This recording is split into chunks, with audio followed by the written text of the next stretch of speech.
All right, everyone, we are back.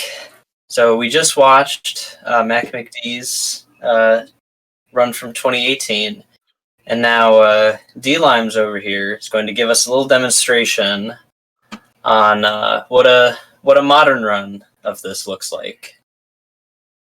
So we're going to see a lot of those differences between, how it was back then, how it is now. We're going to see a lot of those time saves in here as well. So, yeah, very exciting stuff. Yeah, I'll just switch us over to the screen. And we should be good. So whenever you are ready, Limes. Just give me a countdown, Limes. Yep, will do. So one thing I'm going to be doing is I'm going to be playing with the radar on. It is very useful for swim glitch. So if I choose to do it, we'll see. So I will begin the run here in 3, 2, 1. Let's go. We're off.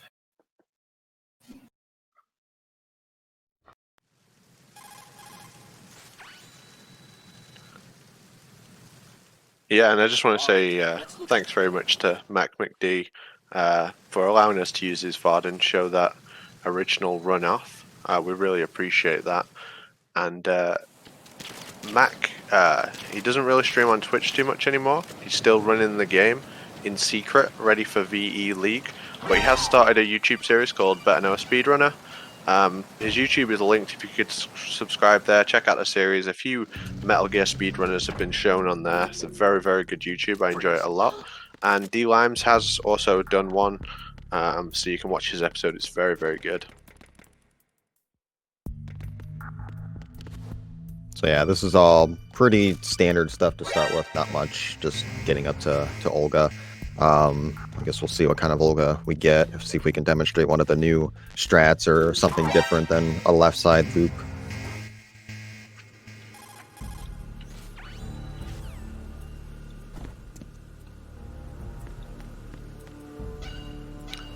One of those things we always wait to find out what kind of Olga we get, but nowadays either one's good. We can cope with a right side. One of the things after the cutscene plays, and we get the third headshot, she can run forward or back. It's random. We always want her to run forward. Her running forward is much faster. We've shared everything. All the bad. Yeah, so unfortunately, yeah, she went back, so that loses about 2-ish seconds. Got a 133 Olga on my split, so that's roughly equivalent to what Matt got. Still decent.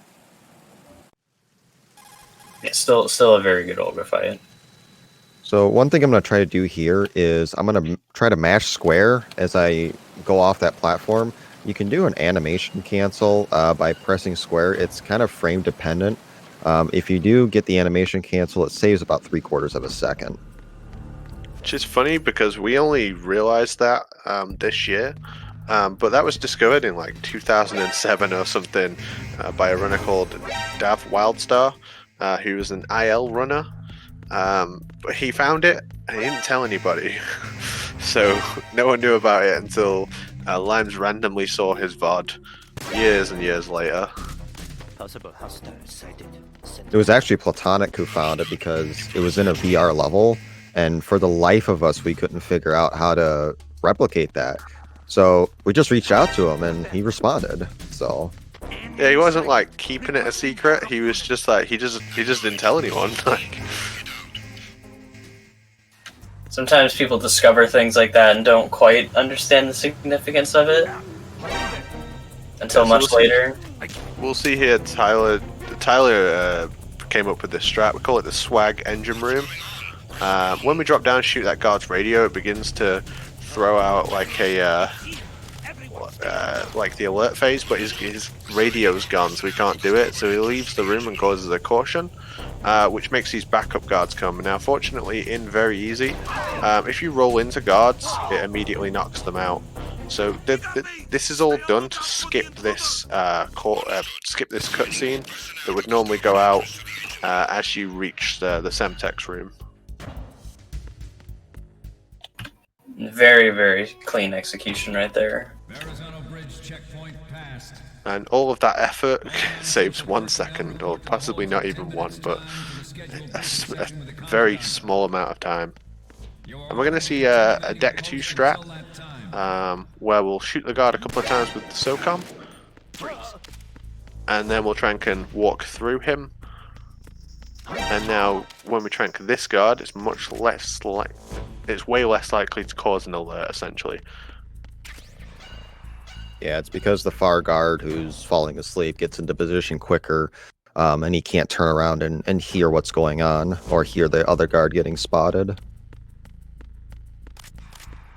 We're going to see a big difference on the guard rush. Nowadays, we do this fight all lethal. Pretty much every runner will do this fight lethal now.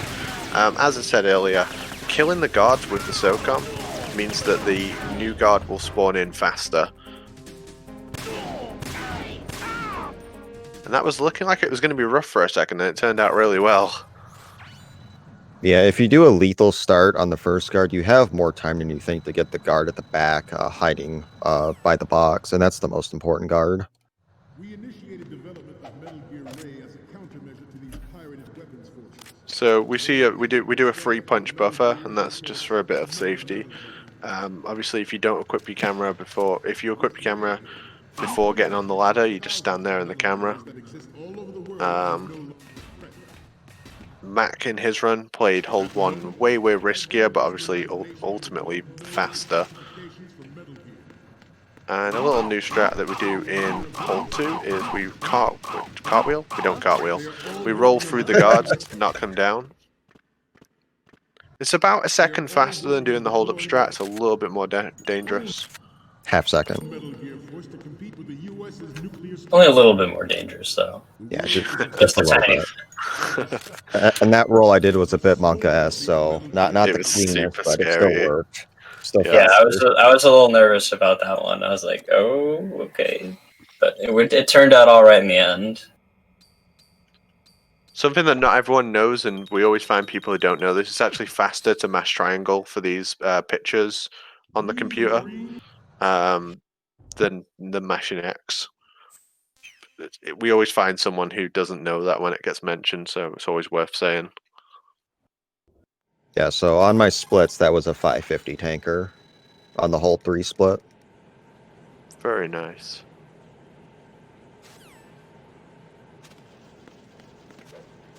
Which puts me 5 seconds behind, but still.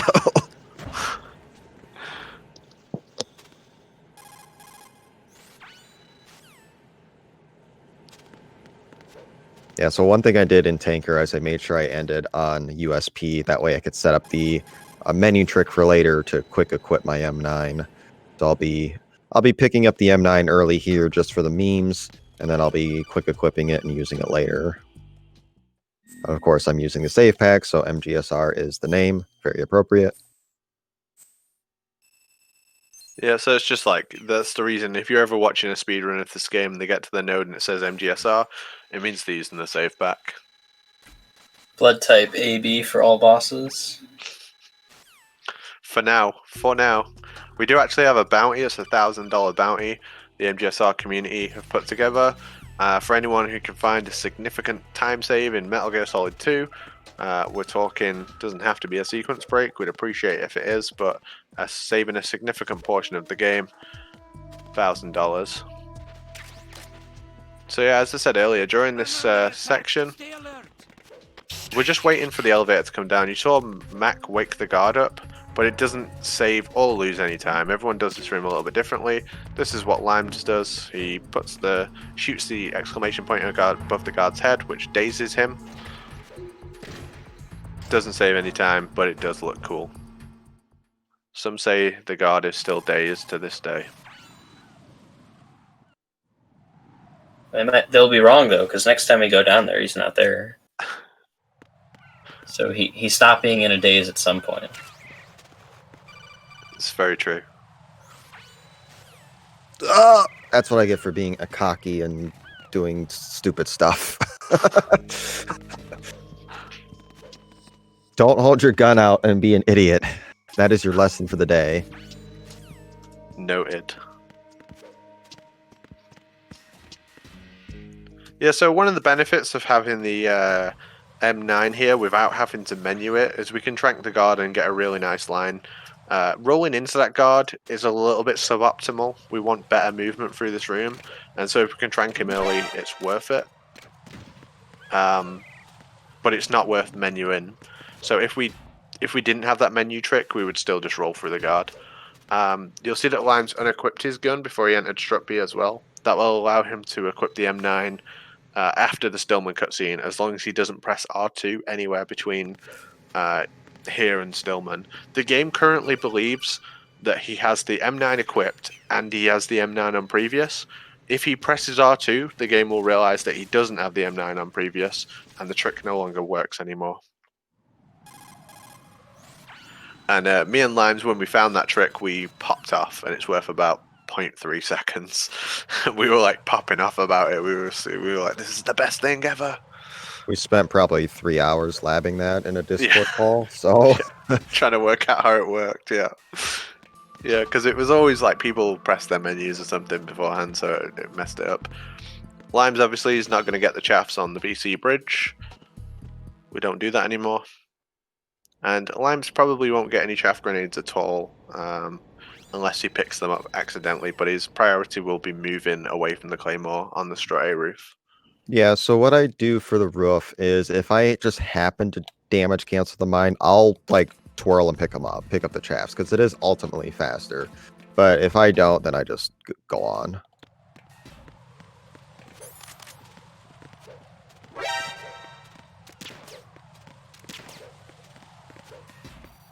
Something I didn't really mention about Mac's run is all his menus were so unbelievably clean. Even if like they were suboptimal pass through the menu and there was a lot of extra ones, every single time he opened that menu, he got everything he needed and closed it very, very quickly. A lot of like very good runners of this game now have suboptimal menus. Enemy sighted. So in this room, we won't see any more chaff grenades. We'll just take the alert from the guard. Make sure we trank him as we run towards him. Limes did it fast enough to the point where the alert doesn't actually happen. It's very, very precise movement required, defusing that bomb, standing up before the codec. There's a lot that goes into ensuring that you can trank the guard before the alert goes off, but it doesn't matter if the alert happens. And we won't see any cartwheeling up the stairs, as we know now that it is actually slower.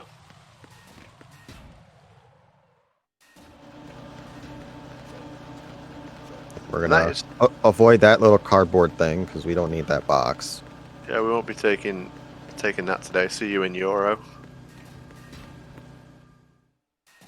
I can't really see a day when that leaves Euro, but extremely fancy cartwheel that you just saw Limes do there. If you cartwheel immediately after facing south, you go straight up the stairs. Cartwheeling upstairs like that, well, cartwheeling over sets of stairs, is becoming way more popular in this run. It's happening all over the place.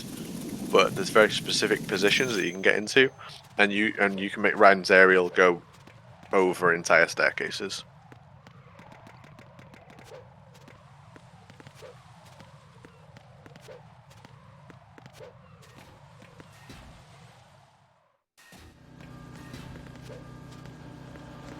So on the EF bridge coming up, I'm going to go for a Claymore pickup, a very tricky Claymore pickup, where I'm going to pick it up from this side and do a very fancy cartwheel. We'll see if I get it.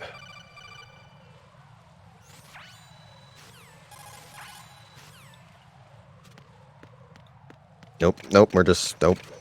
I didn't get the angle, so I said screw it. We'll just eat it, eat the small time loss. So I'll pick it up on the way back. It's better to cut your losses sometimes, rather than trying for a Claymore that's going to blow you up. Yeah, because you'll lose 3 seconds if you get blown up. Otherwise, I only lost 0.7 doing that. That's not too bad. We don't crouch for that bomb anymore. As I say, there's no way to make it faster. You can't see because he doesn't have his button layout on screen, but he actually uses his D-pad to get off those boxes a little bit cleaner. And thanks, Tino, for coming up with this strat here. So we're going to take the alert, and then we're just going to trank the backup guard. No chaff grenades required, no SOCOM menu. Nothing like that.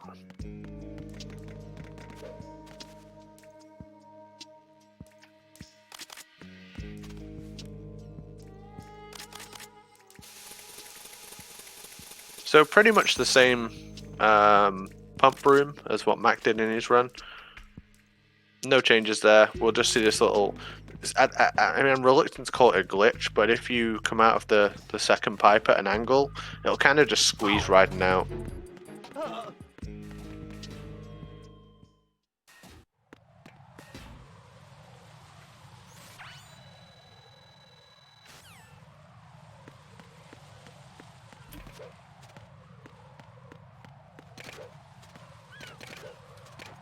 Some things change, some things stay the same. Don't need to train that guard, I just do it to fool around. It's that BMN extra ammo stuff. See, I use my ammo for memes, so... You can actually get this bomb without opening the door. There's like a pixel perfect place you can spray the coolant to get it, but there's no setup yet for it, and you know, if you missed it even once getting set up and you had to reposition, it would be faster to open the door. I don't think we'll see that in the game anytime soon, unless, as I say, unless the setup was found that was really good and consistent, but it is possible. Strut C, we'll see him go to the bomb first, and as Lime said earlier, King of the Bees found this, or he did it this way, and Limes noticed him doing it this way in the tournament, and it did turn out to be a second faster. And you'll see when he gets this sensor B and the codec plays, the codec just comes in insanely fast. So you don't get that pause when you go out of the strut and then it plays. And you can cartwheel into that sensor. It's just really precise and kind of wacky. If you screw it up, obviously that's a pretty big time loss, so it's not too worth it in my opinion.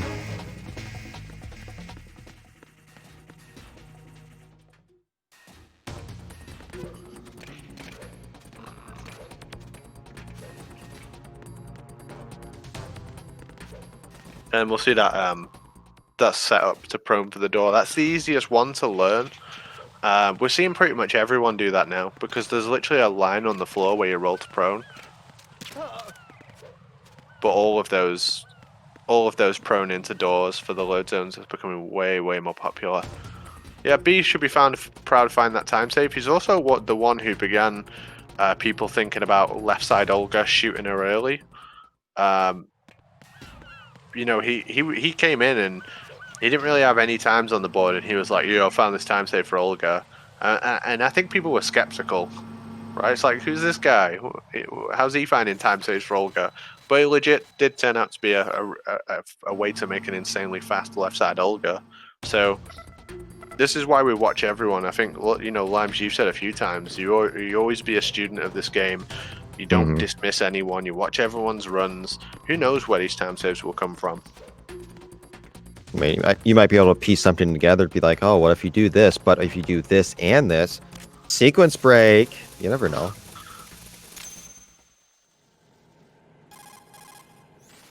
And yeah, as I explained earlier, getting the bomb from that position is just way safer. You can start spraying it early. Don't have to worry about the water. And now we'll see the new fortune. I'll let you talk us through it. Yeah, so I'm going to do 1, 2, 3 punches, and then I'm going to crouch. Very important that you crouch. You don't have to look forward, but you have to crouch so that way she actually hits the forklift. And the 3 punches just guarantees that you're in the perfect position. You're still going to let her hit you, and then bait her into hitting those wooden boxes at the front. So after she shoots all the lights, that's when I go forward. And then I go to this barrel here. If she shoots that barrel immediately, you have to wait here a little bit longer, like right before the elevator cutscene would come in. So like, this is too early. If you go left early, then she'll talk more and it'll be a slower fight. So So now I'm just going to bait her to hit this left barrel here. And from this point, it really doesn't matter too much what you do. This is just what I do. And then I just hide in this corner and just wait it out.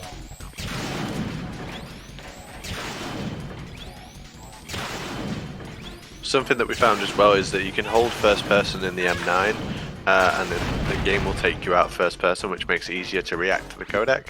But now we want the M9 on previous. This is like it went for a while that we wanted the M9 on previous, then we wanted the coolant, and now we want the M9 again. So things are always changing with the weapons and items route. So didn't get the cancel, so I just avoid the chaffs and the mines altogether. So we will go chaffless.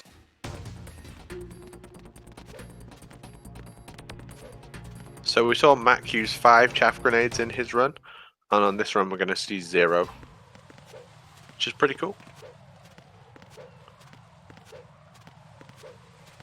Again, you don't need to trank him, I just felt like doing it.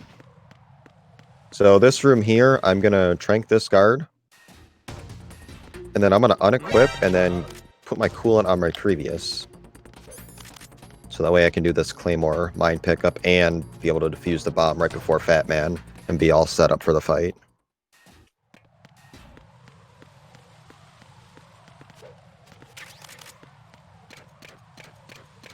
It's another just a great setup. It's very easy to remember. It's a line on the floor that you always cartwheel to prone from. If you walk further than that line, you get blown up.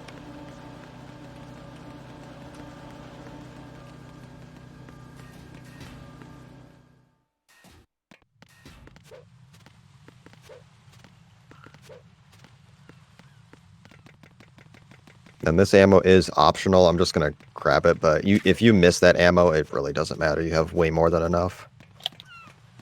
So this is a setup that was originally found by PGSD. I want to say it was accidental, but it allows you to get the fast bomb every single time. That really was key. All the other fast bombs were pretty much set. So you see second fast bomb there.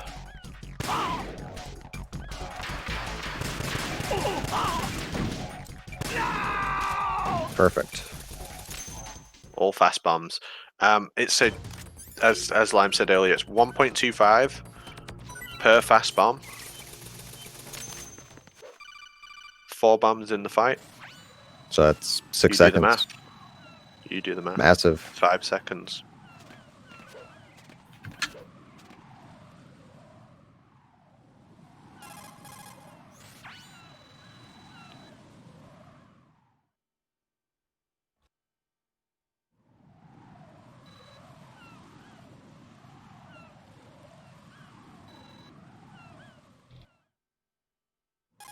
So the only thing I'm going to equip here is the BDU, and I'm just going to unequip it for right now.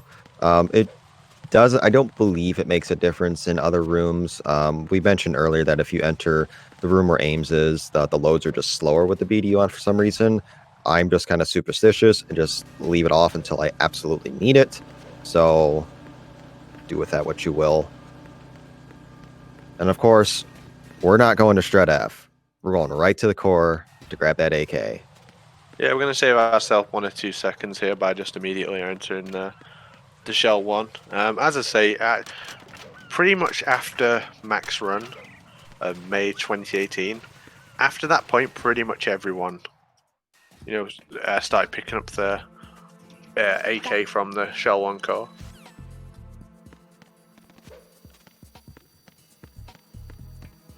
Certainly by the time me and Lime started running this game, because it was relatively at the same time, it was September, October, or October, November of 2018. Yep. Yeah, it was like November 2018. Yeah, by that point everyone was doing that. That guard won't react to you as long as you don't, if you punch or if you crouch, anything like that, it'll cause an alert. But we'll see a very different computer room. Everyone pretty much goes on the left side. The most common thing I see is people will go left side, they'll pick up the D-mic, and then they'll just skip the cutscenes in sequence. But Lime's just something a little bit different. He's going to cartwheel through the guards, which gets the first cutscene, but it doesn't get the second. It causes the caution, and it puts a guard up top here. But he's not going to do anything with us. The elevators still work during a caution, and obviously you can call them and use them just the same. So it skips the extra mini cutscene, and you've got to do those cartwheels anyway because it's a little bit faster. But now we'll see a setup. So we punch twice after getting against that wall, and that means as soon as the guard walks past, we can immediately grab him and put him on the retinal scanner. I think it was Azu who found that setup. Yes, it was Azu. He found a variation of that setup, and then I just tweaked it a little bit more. So Azu's not a name you'll see on the board, but he has come up with, and of course the pause strat. I don't really see him anywhere, so we're just gonna. So we're he's just gonna go. southwest, probably. Yeah. Yep. So against my splits, which was a God Aims, I only lost 4 seconds. It probably would have been pretty close if I would have just went that way, but at least that guaranteed me I wasn't going to lose like 7 or 8 by going all the way south and then going all the way back northwest. So under the pause buffer strategy, that's about the worst aims you can get. So yeah, as far as pause buffering frames goes, it's completely legal. Press 1 if you think it's cheating, press 2 if you think it's not cheating.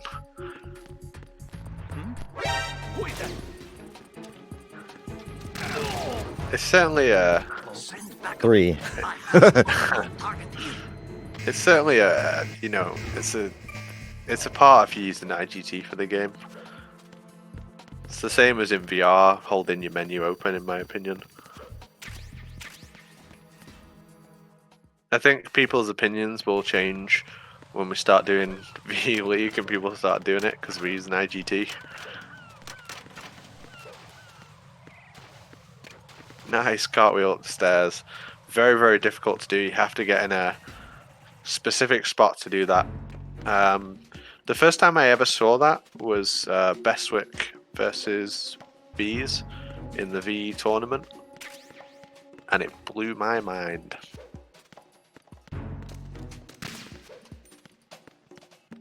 Yeah, it only saves like 0.4, so it's not massive. But man, it does look cool to clear him. The other thing he did was you didn't go round the pipe on the left, you went round it on the right. It's dangerous to do that because you can walk into a claymore. There's like a very specific spot you need to take. Because you may not be able to appreciate, but that whole bridge is covered in claymores. I tried to do a prone to cartwheel there. Like, you can do that where it's just ever so slightly faster, but I had the angle off.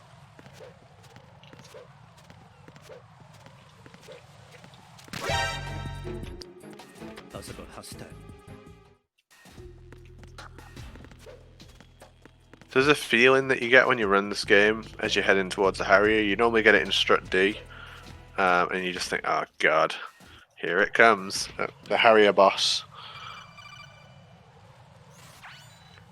And Limes, I assume you're going to go for a little bit of a different Harrier. Yep, and we'll get to that when we get there. Take out these sensors first. Yeah, so Limes just moved forward. He equipped the AK in order to change to the sniper rifle faster. And now he's going to equip the AK before he starts the codec for the Harrier as well. Gives him a slightly better menu. Alright, so I'm going to go for what's called a 2+6. Well, actually, I'm going to do 3+5 because of damage value. So I'm going to get 3 shots here at the beginning. And then hopefully I can end the fight before die shots. Yeah, so he's keeping it in the first phase for longer. Normally if you do too much damage at the start, it immediately goes into the second phase where it sets up for die shots, but if you do it this way... Oh, if he gets this shot... Oh my god, that was so good. That's so fast. That was a perfect 3+6 Harrier. 3+5, yep. It's 3 plus 5, sorry. The most difficult part of that is not damaging it too much at the start. So Limes waits for it to fly forward. He hits it twice, hoping for like low damage shots, and then he can hit it again when it's flying over the building and still keep it in phase 1. Very, very new Harrier. Very, very difficult to do. Ending the fight before, because after that phase it will go into die shots. But he has to get a double damage shot as it flies overhead. So when the Harrier flies over you, for some reason, when you hit it with the Stinger, it will do more damage than a normal Stinger shot will do. Very, very tricky. And now we're going to see. We're seeing all kinds of crazy stuff now. We're going to see this room with no chaps. So it's only really Limes who does this. But essentially, just go into first person and use L1 to shoot the guard.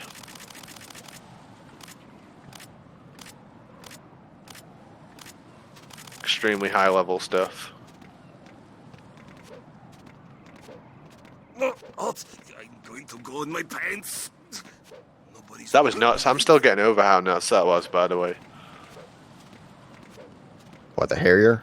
Yeah. Yeah, that was a really good Harrier. It's equivalent to a 5+1 as far as timing. It's like frames quicker if you execute it like perfectly. So it was really good. So here that is chapless. Yeah, Limes will get the alert, and when he takes a shot, the line he takes, he only gets shot once. If you don't take that line, you can get shot multiple times. And we'll obviously see the D-Mike turn strategy. Did we ever figure out who discovered that? Oh, sure. Major Zero said it was him, and I'm inclined to believe him. Okay, I believe it. That sounds right. So Limes won't equip the SOCOM here. We use the, I suppose the intended vent to fire the Nikita into. It's the kind of one, it's the only one that you can obviously see on screen without looking around in first person. So I think it's the one most people go to.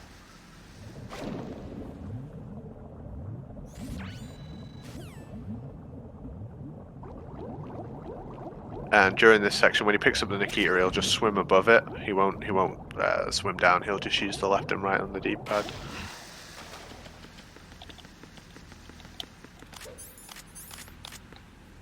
And then because he's D-Mike's on previous, during the cartwheel, he can hit R2.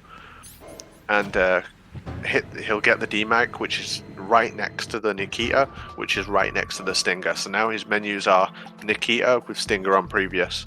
That means he can use the Nikita for this, and then he can switch to the Stinger by just tapping R2 once to start the vamp fight. Very, very minor thing, but matters a lot in this difficulty. What are you doing? God, I so thought that Nikita was hitting the wall there. I know what I'm doing.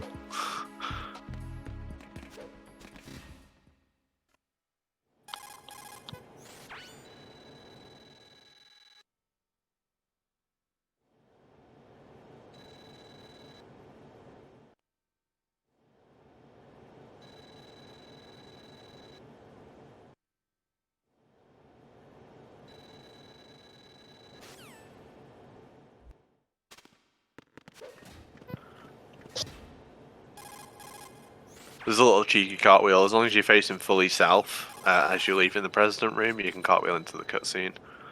I took these photos. It's probably not even that faster, but it looks cool. Yeah, I gauge like a 10th or something. Well, no, because cartwheels don't save that much. I don't know, maybe 5 100s. Who knows? So, I'm gonna prove a concept. I'm gonna not go for swim glitch. I think I can still get a 102 without it, just as a proof of concept. Yeah, something Limes did when he started running this game, he didn't use swim glitch and he didn't use ladder glitch either. I think a big part of your philosophy is getting good at all the rooms rather than just focusing on the major glitches of the game. Swim glitch is very hard, and you can be an exceptionally high level runner of this game without doing it. Yeah, swim glitch is absolute trash. This is the only category in all of the game that I would go for world record attempts. Even the Euro records, it doesn't require it even at this point. But if you want VE record, you pretty much have to.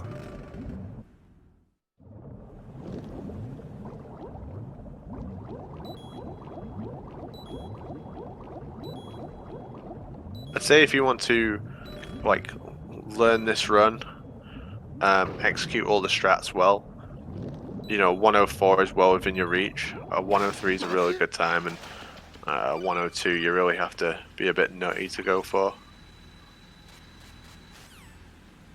But it's all very respectable times. So yeah, he has Stinger on previous now. He can just immediately switch to that. And what he'll do that Mac did not do is he'll aim at the water. That means once he's set his aim on the water, he doesn't have to change it at all. It's way harder to do what Mac did, and no one should learn it that way. I'm not sure who came up with looking at the water, but it was actually Iridescence who DM'd me after I streamed the game once, and he's like, by the way, if you look at the water, you'll have a much easier time with that. So shout out to you, man. I really appreciated you telling me that, because I found that boss way easier after learning about that. Don't aim at Vamp.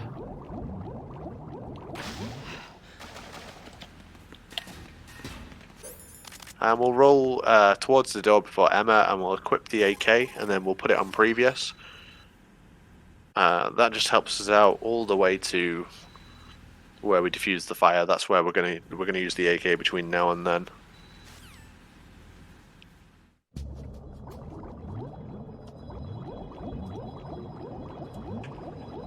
Yeah, and for this entire swimming section, I'm using D-pad.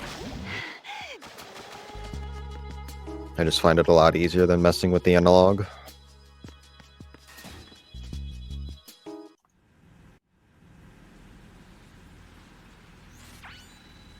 I think the main benefit of the AK over the M9 is it's so much closer to all the other things you use. So like unequipped is close to coolant, which is good, but the AK is like close to the sniper rifle. Just helps getting those shorter menus in. The only benefit of not doing swim glitch is this door will be open on the way back. When you do swim glitch, you lose about 8 seconds for opening this door on the way out, so it's not as big a time save as it first looks, or it looks at first glance. Yeah, so initially I lost 20 seconds by not doing swim glitch. I should get 8 of those back here, which means against my world record splits, swim glitch only saved me 12 seconds. And that's to do with how fast you get into the swim glitch. A perfect one cycle swim glitch is obviously what everyone aims for. Very few people can just dive in the water and do that and do like a one cycle swim glitch. Most people have to do some kind of adjustment in order to get it to work.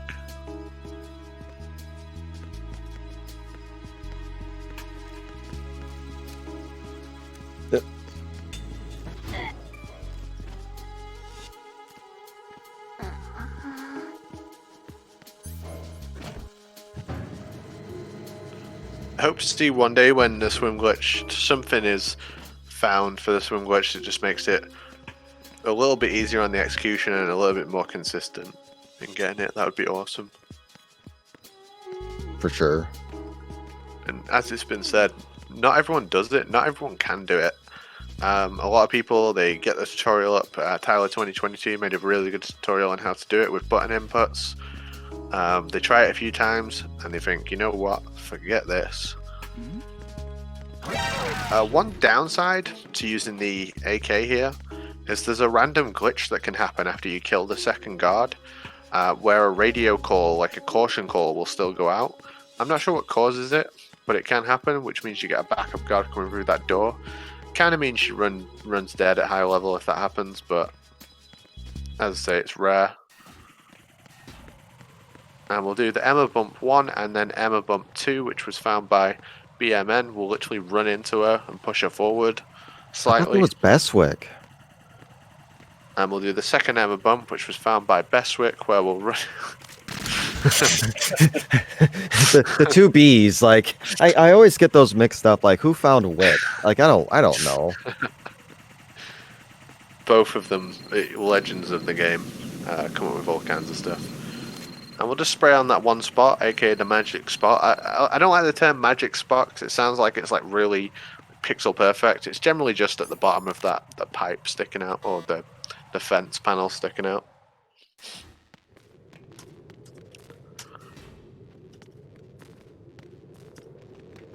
And straight L, we'll see a couple of minor differences. One being using the AK for these guards.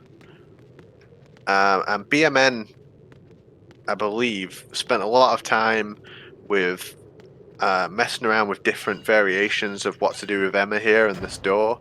Whether choking her was faster, grabbing her hands faster. The fastest way to do it there is what Limes did, where you walk through the door, change the camera, and then grab a hand. It like pulls her forward. It does a fast hand grab, and it pulls her forward as well. Choking is quite good too. There's multiple little variations you can do. And of course, he'll menu to the AK because it's on previous, which just means one input to get the sniper rifle.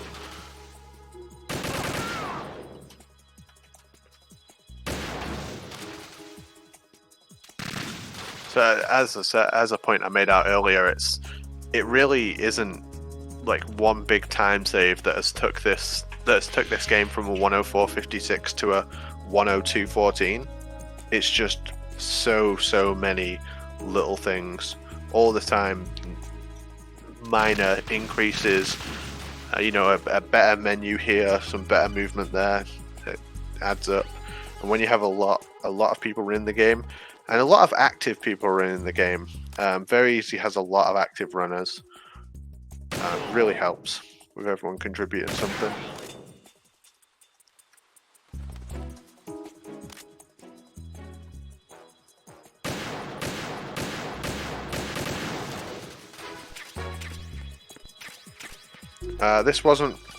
This is being recorded right now, Empire Bob.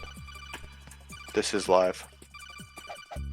This is live, see? Well, I'll do something to prove it here in a second. Shoot Emma in the head to prove it. No. Shoot Snake.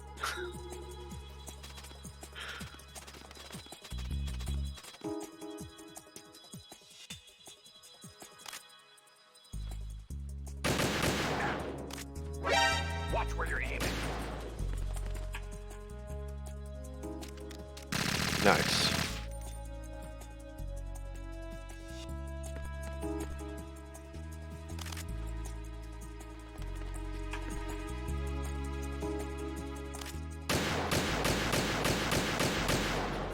So during max run, we L for During live. during max run we skipped the oil fence using fast forward. Unfortunately, we can't do that. Something you'll see runners do is we'll drop our sniper ammo to 20 bullets, so we pick up the ammo boxes again. They only spawn when you're at 20 bullets or less. But if you go into the Vamp 2 fight with 20 or less ammo, the ammo box will be right in front of your aim. So that can lose you a lot of time during that fight.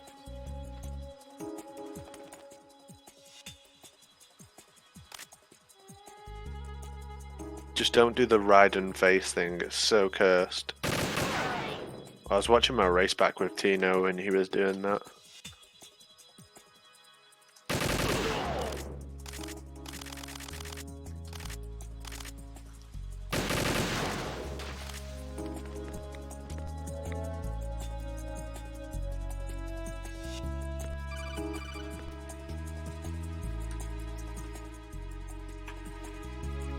So how you doing for time, Limes? I'm on 102 pace. Very nice. I mean, I want to say like Legacy 1 was MGS3. We saw a run from Kikujiro-chan, and then we saw a modern run done by Major Zero, and his run was exceptional. So you got some standard to live up to here. We require everyone to do insane runs on Legacy Right Mini for the modern runner. They all have to be like really good. Otherwise, you know, we'll give you a stern talking to afterwards. I'm pretty happy with the way this is going so far, even though there was no swim glitch. It's more or less just to prove a point.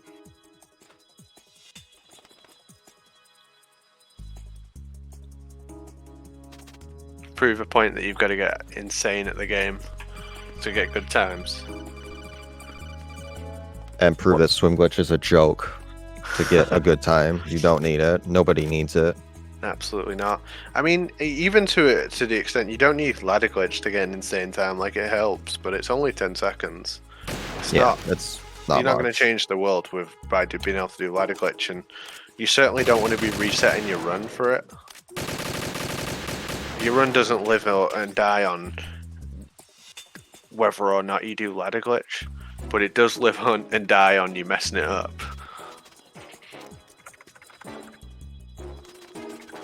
So I'm going to do this bit with keyboard.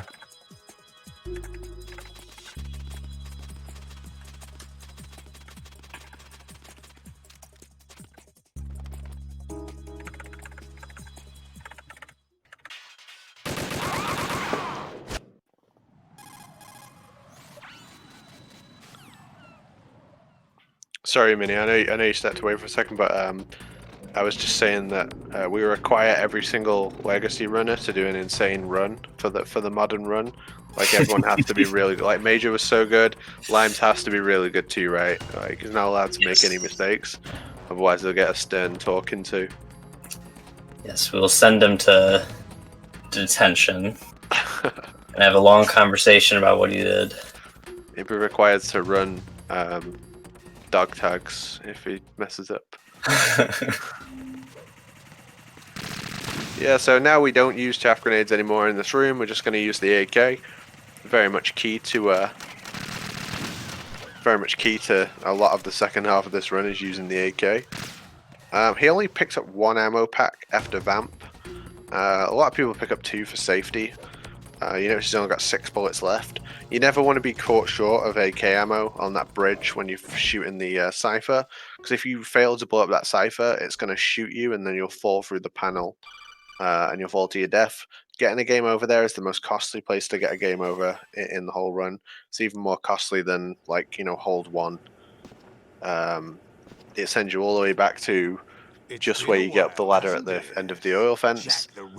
You lose 30 seconds plus for it. For the record, I picked up both. You know this fellow? Oh, did you? Where did you spend all your AK ammo? Wow. I made an L. Oh, yeah, yeah. That'd have been Monker if you didn't have enough ammo for that. Have they altered your memory? You can shoot it with the SOCOM. It's a little bit more awkward. You pretty much have to fire the whole clip off to make sure you get it.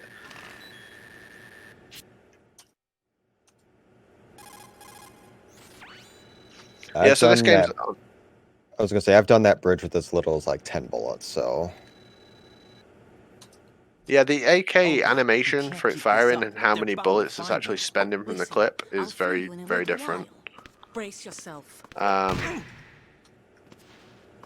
yeah, very, very scary place to get a game over.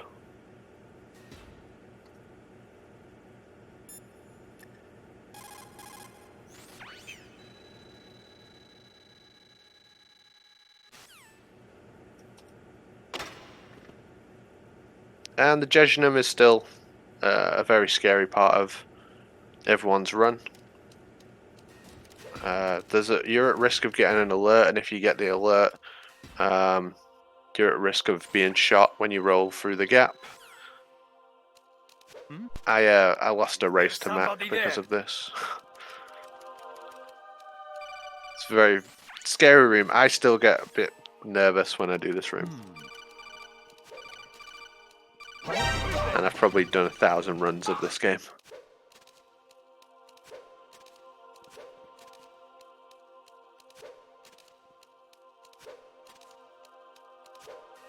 That was clean.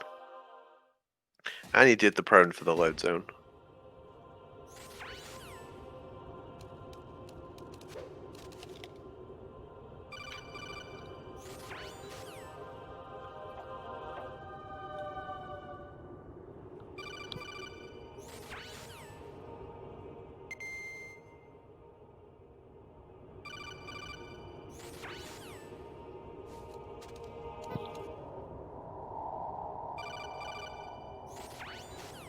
So we know that all these codecs come in within 3 to 5 seconds of one another. But Like the 3 or time, 4, something like yeah, that. but it's a random time. Our live splitter that we use can actually tell us when the next codec is coming in, so we can get access to that information through live split. But we decided as a community that that was too good to have on our live splitter. Some other things that we do have on our live splitter are bullets fired, number of cartwheels we've done, boss health bars as a percent,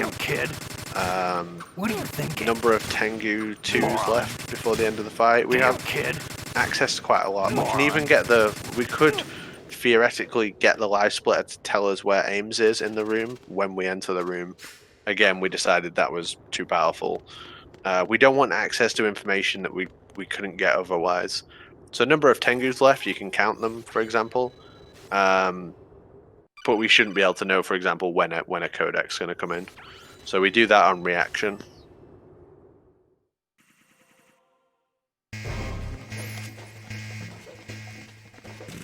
So no box for this room, so we're going to take a shot here at the start.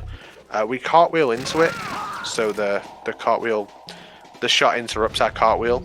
It's a trick that we use quite a lot in Metal Gear games in general. And also we'll switch to the SOCOM before doing the Tengu 1 door skip. As I said earlier, Platonic Guy found that it's easier to execute the punch kick load zone manipulation. And we'll menu the Stinger before we start this room. And Limes is going to get into the position that was found by Beswick, which manipulates all the guards into running either left or right, and they become much easier to hit with the Stinger.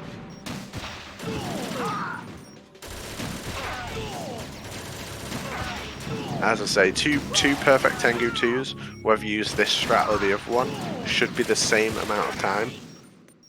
But this strategy Beswick found, which Limes is using here, is generally better, and over the course of 100 attempts, this one will come out ahead more times.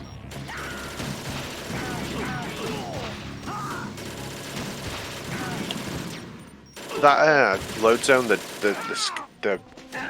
the way you hit the load zone through the door by punch kicking, it can be used on other doors in the game, but it will, if you use it on a higher level card door, for example the Shell 1-2 bridge door in Strut D, the game will soft lock you because the game checks for the card on both sides of the door. So when you enter it, it checks for the card and closes the door, and then when it loads the next room, you'll see Raiden just run against the door and it won't open because you don't have the correct key card. So we can do weird things with it as well. We can open the door in Strut E that's on the roof during the Arsenal section of the game, and it will load the roof during the day, but then you soft locked when you try and get out the other side. Solid Snake's sudden appearance, your arrival. It was obvious the No, Platonic, I'm not going to do that. I'm still not quite used to that. Before the mission entered the final phase. You came in handy. I want to ruin 102 chances. I'm already doing too much with swag 4 shots, but whatever. Yeah, so Limes has brought his ammo down to 4 stingers. He needs exactly 4 stingers for this fight. So if he misses any shots, he's going to have to go pick up ammo. Loses about 1 million seconds. No, it loses about 10, I'd say. It's rough.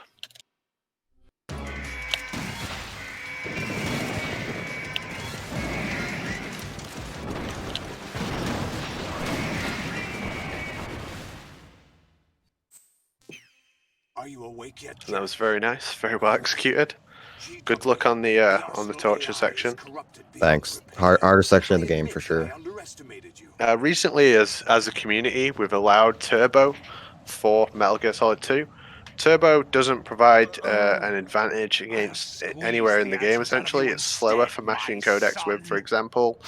But it does allow you to do the torture section on European Extreme without breaking your wrist, which is good for people who have problems with the hands like me. So you can now use turbo anywhere in Metal Gear Solid 2. That was legalized, probably a month ago, something like that. Yeah, something like that. And we already are seeing runners use it on both console and PC. Yep. Personally, I use it to skip cutscenes despite it being slower, just so I can play this game more times in a day without being in pain.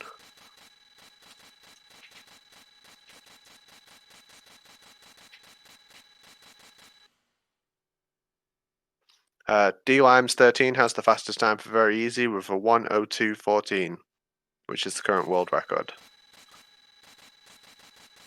Sum it up, I pretty much have all the records. I went prone because I was watching chat. Doing a Joseph Joestar. What's wrong with you? Yeah. I don't think that'll ruin the 102, but we'll see. Thanks, Bob. I still love you. Let's go. Yeah, so we'll see a same kind of phase 1 compared to Max Run. He will just bait the missiles, but what he did between phase 1 and 2 was he moved to the other side of the screen, which makes Solidus do a short dash. Solidus will move to the nearest side that's furthest from you. So the side you can get to fastest is not the side you're on. And good RNG, you got people's elbow. And he did the parry as well, like to see it. That's the parry, very, very nice run. Oh, I better do time actually. GG's. I forgot about time. Of course. This is where we GG. So yeah, met. despite going prone, I only I lost 4 remember seconds, now. so I could have saved time on that fight. Today is the day I met you. I won't spoil what the time should That's be. it. We'll wait for that. Yeah, we will. We'll watch this go out, and I'll just quickly say that this was episode 2 of MGSR Legacy. Thank you everyone for watching. We first watched Max 10456 from May 2018. Thank you very much to Mac McD for letting us use your VOD. As we said earlier, it was very much the starting point. Mac Are you talking about the and baby? Tino were out there alone as VE purists, grinding out the category, competing for times. Everyone else was tourists. They were European extreme runners, they were normal runners, going for a little holiday to very easy, doing the route very much the same as what they do on their own difficulty, and just kind of taking advantage of the bosses having lower health and things. From Mac and Tino came a whole wave of new runners. As Max said to me recently, there was about 8 runners on the board when he was playing. There's now 32 or 31 runners. There's a whole host of people who have 102s, 103s, 104s. People play this game regularly, people compete on it all the time. I think from here it will only grow to a bigger thing, especially with the very easy tournament starting October 1st. That'll be League, sorry, it's late. VE League, which will run for a number of weeks. We'll see stream games every Thursday. We'll see streams happening on other channels when we're not, when we can't get everyone to play on a Thursday. People are very busy, but we'll at least have 2 games every Thursday. Hopefully more. They'll be fully commentated. We'll keep you updated on the league and what's going on. If you want to give this game a try, if you want to try running it for yourself, it is on PC, but you can run it on whatever console you want. So this is the PC version of the game. I need to say this because people sometimes don't realize it's the PC version. This is the PC version of the game. We're not running it through an emulator or anything like that. I'm going to link you a little guide in the chat here. The guide will also be linked on the YouTube as well when this gets uploaded to YouTube a little bit later. There's a guide to teach you how to run this category. It's very easy to pick up, it's very difficult to master. It's in a lot of ways a perfect speedrun. Thanks Mini for letting us do MGS2 very easy on Legacy. Yeah, no problem. It was a blast. And, Really. And thanks for having me. It was definitely fun to show off basically my start to speedrunning. I technically started with Twin Stinks, but this is where I really got the ball going, was this category, this game, and I'll always come back to this category. I'll race anybody, anytime. I'll do runs. This run will always be in my heart forever.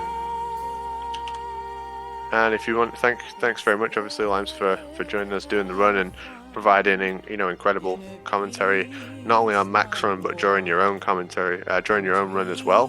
Mac McD also made a video about dlimes on Better Know a Speedrunner. I'm going to link that in the chat now. If you want to know more about Limes and his success in these games, he holds all the world records in 1, holds the majority of the world records in 2.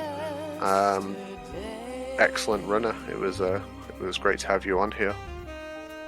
And I do stream on a regular basis, so you can follow my Twitch, dlimes13. I stream this and a couple other Metal Gear stuff, VR, MGS1, a little bit here and there. I'll be getting in MGS3 and stuff at some point, but yeah, I'm around. I mean, if you have questions, want to learn something, don't be shy. Me and everybody else is just here to help with welcoming arms. So this is an awesome community to be a part of. Even if you want to just hang out and just be a part of the community, you don't really have to run a game. Join us. I mean, we'll welcome anybody and everybody.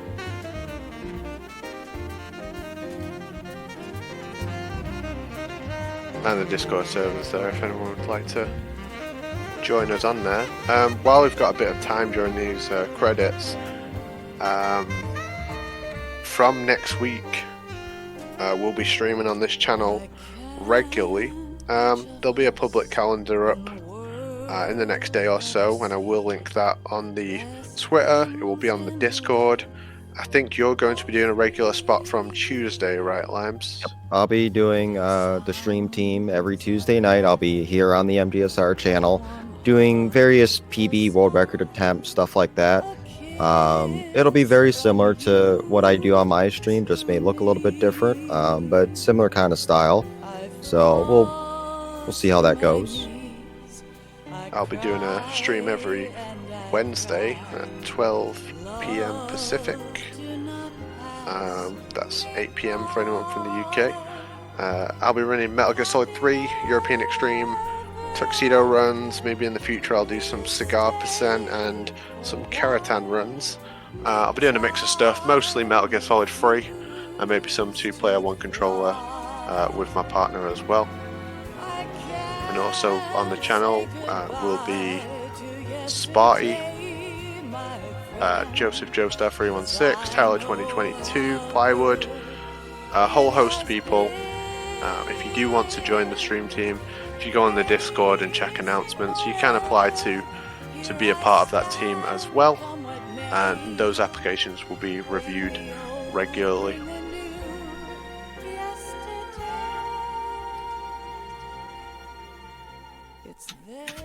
So while we got some time here, Patch, do you think this would be a good time to announce what's going on for the next Legacy episode? Hell yeah.